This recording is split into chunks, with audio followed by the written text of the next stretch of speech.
You've probably had contact with some of Shakespeare's plays. Almost no one escapes high school without having to read Romeo and Juliet, Shakespeare's famous tragedy of star-crossed lovers in Verona.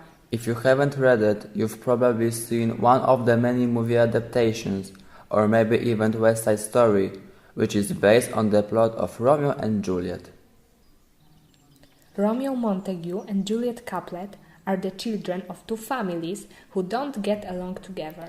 Despite family differences, Romeo and Juliet fall in love when Romeo crashes a party at her father's house. It is love at first sight. Soon, we witness Romeo snooping about outside Juliet's balcony. Romeo goes to see Friar Lawrence, who agrees to marry the two lovers in secret. The friar hopes that the marriage will end the long-standing dispute between the two families. It seems even the violence brewing and boiling among their families cannot keep their love at bay. Or can it?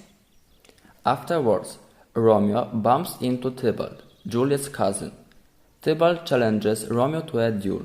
Romeo is now married to Juliet, and so Tybalt is his cousin-in-law. He doesn't want to fight the duel. Romeo's friend, Mercutio, is a bit hot-headed and doesn't know that Romeo and Juliet are married. He thinks that Romeo is being a bit of a wet lettuce, so challenges Tybalt to a duel in Romeo's place. As Romeo tries to break up the fight between Mercutio and Tybalt, Tybalt stabs Mercutio and Mercutio dies.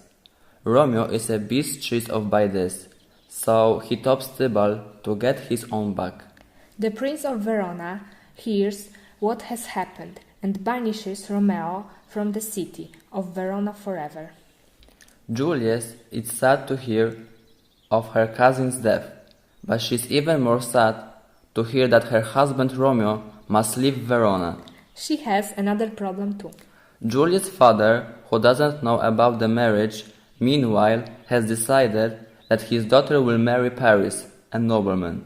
Juliet goes to see Friar Lawrence to ask his advice. He gives Juliet a special type of poison. The poison will make her fall into a very deep sleep, but everyone will think she is dead. Friar Lawrence plans to send a message to Romeo so that he can come back to Verona and meet Juliet when she wakes up in her family's tomb. Then they can leave Verona and be together. Juliet follows her part of the plan, but something goes very wrong. Friar Lawrence's message never makes it to Romeo.